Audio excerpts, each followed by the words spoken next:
Hajj Mubarak, a blessed pilgrimage to one and all. Welcome to Kaleidoscope, where we are positive, daring, and different. Beauty and perception is in the eye of the beholder. Today, we're strolling through some of nature's strangest wonders. Guess if these are plants, flowers, animals, or popular fictional characters.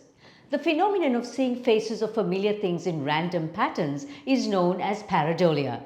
But these flowers take Guess Who I Am to another level. Ahead on the show is Gratian Joint winner Chiranti Rajapaksa, acting CEO of Air Seychelles Sandy Benoton, and artist Mahesha Karyaperuma, whose new take on playing cards is brilliantly whimsical.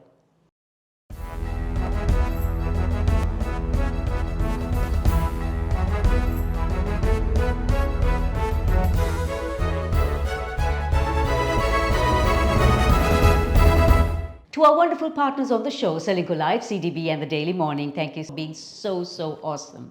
Kaleidoscope is on YouTube, Facebook, Instagram and LinkedIn. Subscribe and follow if you like our show. You can now start a CDB iDeposit digital fixed deposit and experience a range of special benefits from CDB. This is CDB Snapshot, where we take a quick look at the week that was. Sri Lanka gets the biggest funding tranche since the IMF deal. The World Bank will give $500 million in budgetary support. Sri Lanka's banks are on a 5-day holiday until Monday, working on our domestic debt restructuring plan. The China Hub Engineering Corporation announces it is ready to invest $1.2 billion in the Colombo port city. The Mahavamsa becomes a heritage document. It is included in the UNESCO's 64 new items in the Memory of the World Register 2023. Be on the lookout for Ceylon tea wine. The patented product is set to hit the market in 2 months. An ancient fossil in a Kenyan museum shows humans 1.45 million years ago butchering each other. Nothing has changed, has it? A ramen restaurant in Taiwan unveils its new dish, Godzilla Ramen, complete with a braised crocodile leg sticking out of it.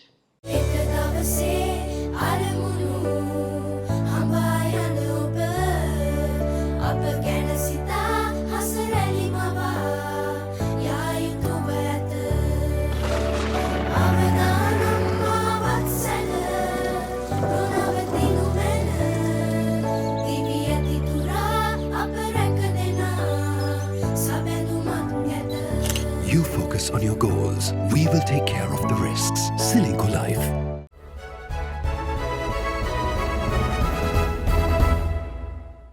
Welcome to Srilanka Life News Capsule. Air Seychelles began flying into Sri Lanka last week. 2022's Indian Ocean's leading airline, Air Seychelles, has been flying for over 45 years and is seeing immense potential in air travel between the two countries. Acting CEO of Air Seychelles, Sandy Benoton, popped into the studio for a quick chat.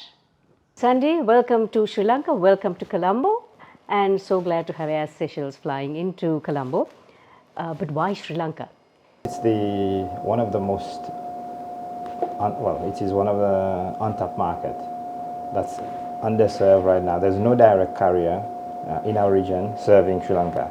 So we feel that with a direct connection of only 4 hours, it enables a lot of possibilities that now it is being underserved. So what is your passenger demographic? What are your USPs? So basically it varies, but in terms of, from the Seychelles point of view, the Seychelles loves to travel to Colombo, so this gives them an opportunity for a direct flight for tourism, but also for medical. From the Sri Lankan point of view, we find that apart from tourism, it'll also be for labor, because as you know, we have quite a lot of Sri Lankans working in Seychelles in different sectors, including fisheries, tourism, and even education as well. How do you see global travel panning out given that consumer spend is down right now? Okay. Post-pandemic, there's a lot of countries that actually the tourism level is actually above 2019. Some are still recovering, and particularly in the Asian region, where we find that there's still a lot of disposable income that need an urge to travel is still there. So we expect that from that area, very soon we'll see a shift in market. And we feel that also during COVID, a lot of airlines did not survive. So there are a lot of opportunities and unserved markets. So, what are the lessons that airlines learned during the pandemic? Cooperation is the biggest one. Just be mindful of business. Normal practices for business. Don't get overexcited. Don't go too big. Just remember that it's like any other business, and there will be cyclical effects of the economies, as economies will eventually go through the cyclic effect. So we have to be mindful of that, and just be not conservative, but just keep good business sense and extend their network through cooperation rather than competition. And now for a quick look at our stock, oil and gold markets. This week, the all share price index at the Colombo Stock Exchange moved up by 2%, with daily turnover levels increasing to over 1 billion rupees. WTI oil prices dropped to $68 per barrel, its lowest level in 1 year, reflecting recession fears and a drop in global demand. Gold prices fell to 3-month lows as strong US economic data offset its traditional safe haven status. Have you heard of Azerbaijan's eternal flame? The burning mountainside known as Yanardaq has been on fire for 4,000 years, a side effect of the nation's plentiful natural gas reserves. Off the coast of France exactly 1,000 years ago, the magnificent Mont Saint-Michel medieval abbey came into being. When the tide rolls in, this UNESCO World Heritage Site emerges out of the water like a French Atlantis.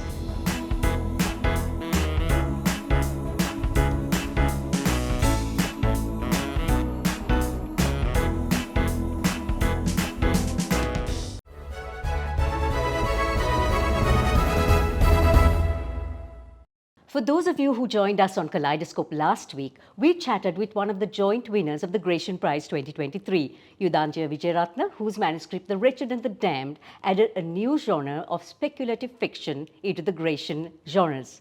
Today we have one-time nominee and joint winner of the Gratian Prize 2023, Chiranti Rajapaksa, whose publication Keeping Time and Other Stories got the nod from the panel of judges headed by Romesh Gunasekara. I went onto her blog and found that Chiranti is quite a prolific writer.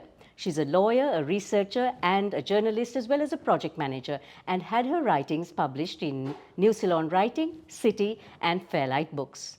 Names and Numbers was the book she was shortlisted for in 2017. We have her on the show on Let's Talk today. Congratulations, Chiranti. Lovely to have you on the show. Thank you. Now, a shortlist in 2017, a win in 2023, and that's truly a feat. So both your publications submitted to the Gratian were on a collection of short stories. What is it that resonates with you when it comes to writing short stories? Maybe because my writing is quite concise, I think. Maybe I'm drawn to the form because of that. But I don't even know whether it was really a conscious decision to write short stories in both cases. I mean, usually my writing starts from some kind of incident or some kind of feeling, something I'm trying to describe. And in my case, these became short stories. So, and I've noticed that the stories have become longer as I've gone along. Because my first collection, the stories are very short, but these are actually longer. So what is this manuscript, Keeping Time, all about? If I had to describe it, I'd say it focuses on the lives of a group of different Sri Lankans, showing how they try to navigate their lives in a country that's, I think, in many ways always on the edge of some sort of crisis. And it deals with different situations. For example, one story is about a man who's preparing for a job interview the next day, and he can't sleep because there's a loudspeaker going on next door. And another one is about a woman who's going to get a dress sewn for her child, but there's a lot more at stake than just clothes. So I'd say they focus on everyday incidents. So how did you actually collate the short stories? Do you work with a whole lot of storylines and then prune them? What is the process? I'm usually in the process of writing something, stories or fiction or non-fiction or something. So my first collection, Names and Numbers, came out in 2017. And these are stories I've probably been working on since then. So like when I finish the draft of a story, I try to like put it away and then come back later and like look at it and try to read it as an outsider, which is a difficult thing to do. I wrote like quite a lot of stories, and then from those I tried to take the ones that seem to me to work the best. So you mentioned these are everyday stories. What are some of the revelations you came across while writing these stories? For me, writing maybe is the way I try to explain things to myself, or it may be something that I'm intrigued by, or maybe I'm curious about how somebody else lives. So I think, and also when I start a story, I don't usually know the whole thing. I have an idea of something what I want to write about, but I figure out the story as I go on. Would you ever want to put a novel together? Yeah, I think so, definitely. I mean, I have already written, I've been working on the draft of a novel, but I don't feel like it's complete yet.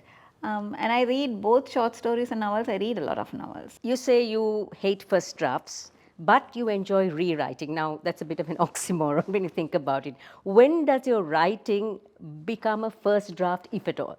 I think what I meant by a first draft is the point where it actually seems like a story. Like, so the writing might start from, say, something I've seen, an incident or something like that. And as I keep writing until the story has sort of worked itself out. And then I think that's the point where it will be the first draft. And then, like I said, I try to put it away and come back to it later and like rewrite or edit. So that process I think is easier than the actual process of just trying to start writing something. Trying to start, I think, is really the hardest thing. At least for me, it's really hard. So, how has your experience as a lawyer, a researcher, and a project manager helped you in your writing? I think everything you experience kind of feeds into your writing. I mean, everything that you see, everybody, everything, people that you interact with, what kind of things you're exposed to. So, I guess it's more than the actual job, maybe just the experiences that you undergo as a result of having to work or through your work. Shrilanti, why do you write? I write to make sense of the world, like to try to understand things which I don't understand, and also out of curiosity, trying to understand somebody else, what it will be like to live as somebody else. And and I think also writing is something you have to do alone, which is sometimes difficult. But maybe being introverted, that suits me as well. And maybe I'm lucky because there are not many things that you can do on your own. So, any words of wisdom for aspiring writers? Read a lot, write a lot, and I don't know, it's like everything, you write a lot and maybe some of it will work out, some of it won't.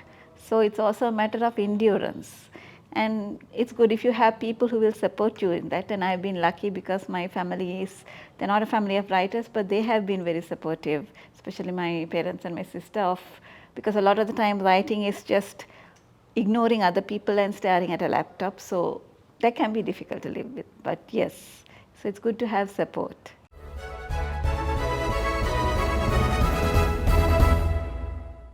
This young artist, a final year landscape architecture undergrad at the University of Moratuwa, has been influenced by Kandyan art and culture all her life since she grew up in Kandy. Setting out to do a self-portrait Kandyan style, the idea grew into designing a pack of playing cards, and 3 months later, an artisan Kandyan deck of cards was born, capturing the essence of this vibrant heritage from murals to art forms to royal attire. It's truly a royal flush. Here's Mahesha Karyaparumo on Life in 60. I saw that people in Canada usually saw culture as something static. So, but in my case, I saw it something as dynamic. So, all these ideas, I wanted to add that into a self-portrait. So, that self-portrait was the queen card that I created. After creating that card, I was very many sketches. So, that was the artistic outcome of it. I realized why not make a full set of cards. I did a thorough study, plus I went to several museums in Kandy. So because everything isn't online even right now, because of that I went to those places and collect information and create a lot of sketches. And finally I created all this card and in a soft copy. Then I had to hunt for different kinds of printers, and I tried different printing shops. So you can actually think about how playable it is. It has to be slippery, but at the same time it has to be high quality. And also I thought about sound. So when you're crossing the box, there's a sound that it makes. So I tried to incorporate all the senses, but at the same time I tried to make it affordable, plus high quality, plus playable. Hajj Mubarak everyone. The long weekend is upon us. Have a good one and we'll see you next time.